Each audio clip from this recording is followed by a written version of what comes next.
Hello Summoners, welcome back to another ProGuides video. My name is Nathan Ng, and today we'll be discussing the underrated picks on patch 12.11. I just wanted to say that it is so good to be back. Anyway, these champions are barely ever picked, but when played correctly, are just as good and sometimes even better than the popular meta picks. We'll be going over their builds and what makes them so OP, so that way you can see how to use them and start carrying your games.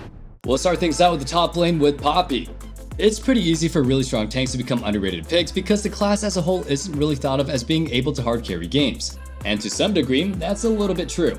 Even the most powerful tanks aren't going to be able to be an absolute 1v9 machine like a super fed Fiora or Darius. But being able to take on the entire enemy team at once isn't the only factor in determining how good a pick is. There's more to a champion's worth than their raw damage. For one, Poppy is a massive counter to a lot of these hard-carrying bruisers. They never really get the chance to 1v9 if you completely smash them in lane and bully them at all stages of the game. Most tanks do fall off in terms of damage, but Poppy is a really strong duelist at all stages of the game. Usually Fiora outscales most tanks with just 2 items, but as Poppy, it can take her getting to literally full build to be able to take you on. And remember, this is all the while you're building super beefy. So, you're able to both smash your opponents in a side lane and group up and be a very hard to deal with wrecking ball in fights. You're too tanky for the enemy team to just focus fire you in fights, but have too much of a threat to be completely ignored if you're allowed to get to the backline. Our meta videos like this one are a great way to help keep up with what's going on in League, so you know what picks are worth learning and which ones you should drop, but that's not enough to climb. If you're really serious about finally ranking up this season, you should consider visiting us over at ProGuides.com. We have courses from all your favorite streamers and pros, like Core JJ, Alframu, and Xpithy to really help you understand how to play your role. And if you want a more personalized one-on-one experience, our top-tier coaches are available 24/7 to help you at any time. Whichever option you choose, stop spinning your wheels on your own and get on the fast track to higher elo today. Now let's get back on topic, shall we?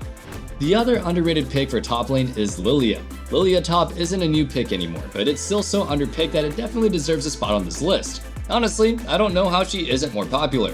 She's a super hard counter to both AD foes and tanks, with only a couple of matchups being tough, and even then, you can usually just outplay your foes with good movement. When playing against AD opponents, you'll go for a build that we have listed. Frozen Heart may not be directly giving you damage, but trust me, you'll feel the trading power once you complete it. Your foe does so little damage to you that you practically just heal off of trades with your passive. Meanwhile, you're slowly whittling them down until you go for that all-in with your ultimate. When against magic damage dealers, just grab Demonic Embrace instead.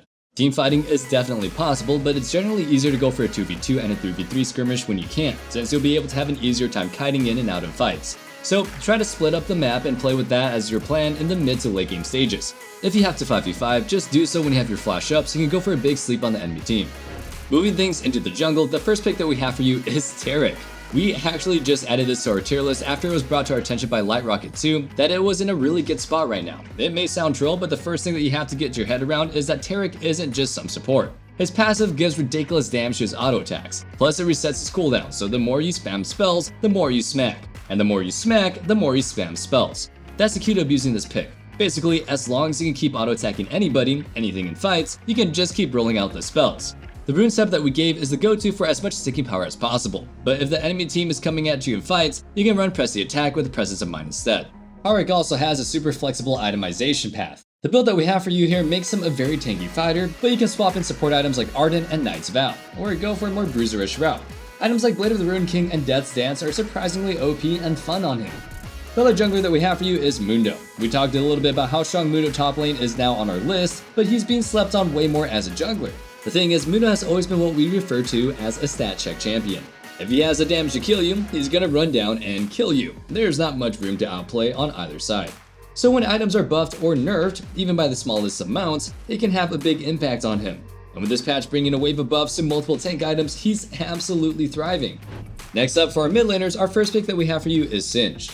This is one of those very enigmatic picks. Even after months of him being in our S tier, it feels strange to just sit here and talk about it. A year ago, if I saw somebody lock in Singed mid, I'd probably dodge. And now I dodge when I see it on the enemy team. It's so disgustingly strong, and it's also incredibly simple, at least from a mechanical perspective.